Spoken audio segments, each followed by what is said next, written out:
Nebraska held their 12th spring practice here in Lincoln. Hi, Sean Callahan of HuskerOnline. It was a cold, wet, windy morning, but Matt Rule wanted to keep his team still in those elements to help get them ready for this upcoming season as they went live inside of Memorial Stadium. We got a lot done. It was significantly improved by the defense. Disappointed. We put the ball on the ground too much offensively and special teams wise. As you install sometimes and put new plays in, guys start to focus on the plays and not the details and the fundamentals, which is kind of my job. Really happy to get out there and scrimmage in that weather. I told the guys on offense, they're in white. I said, hey, you guys, in your mind, you're at Michigan State late in the year and it's cold. On defense, I told the guys, hey, you're playing Iowa at home day after Thanksgiving. So, I'm always trying to cast a vision for, everyone kept asking me if we're going to go inside, we're going to go inside. I said, well, if lightning hits, but other than that, we're going to be outside. That's where we play. 2 weeks ago for Nebraska, it was the offense that had the edge in the scrimmage. However, today it was on the defense. So I was really happy with their demeanor, the way they attacked it, but just didn't love the fact that the offense put the ball on the ground too many times. A couple times the quarterbacks, a couple times the running backs. Happy that the defense knocked the ball out, though. Special teams, we got some work done. We still have a lot of work to do special teams-wise to get to where we want to be. Had some explosive plays on offense and had some good plays down in the red zone, but overall I thought the defense was better today than the offense, and the defense was better than it had been the first time, which was good. Our guys on defense are really settling into the system. Rule did see some good signs, though, from both quarterback Jeff Sims and wide receiver Marcus Washington. Yeah, I think Marcus is just really a tough guy.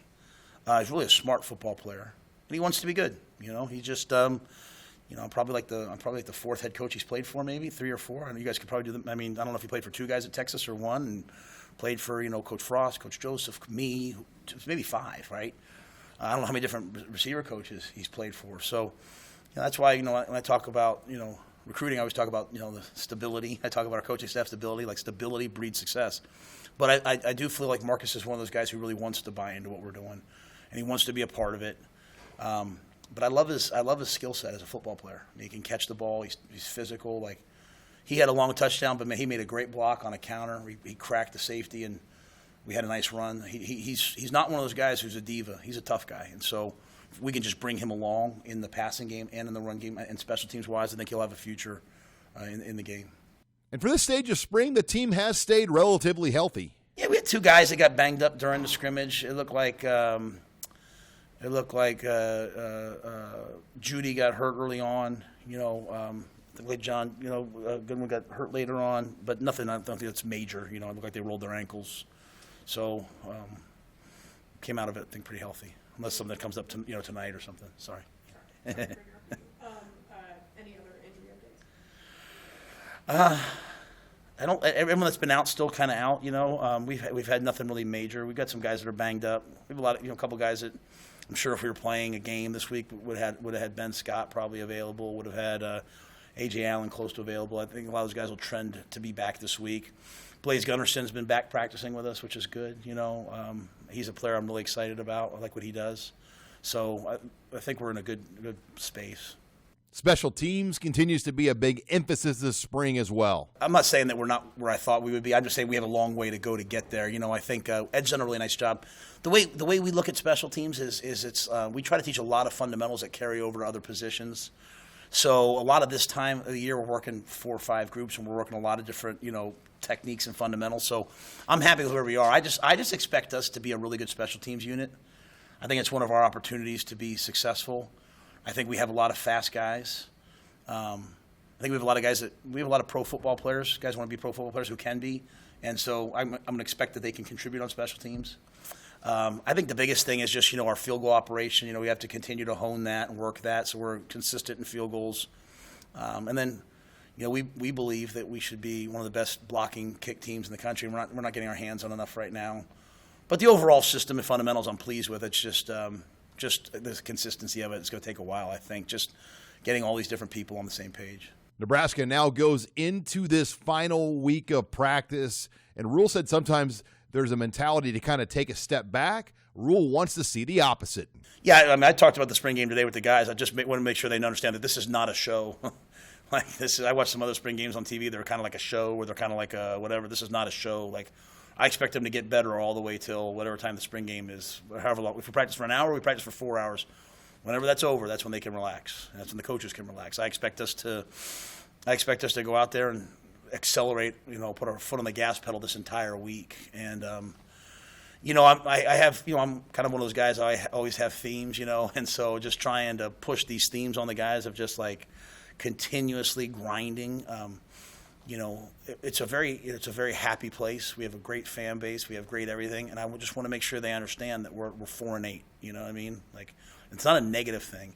We have to earn the right to say that we're a good team. And we have to fight to be a good team. It's like, I tell the guys sometimes the hardest thing in the world to do is to stay the heavyweight champion. You fight and grind to get there. You're so hungry to get there. Sometimes when you get there, you relax. I don't want our guys relaxing, and I don't want our staff relaxing, whether that's recruiting, whether that's football.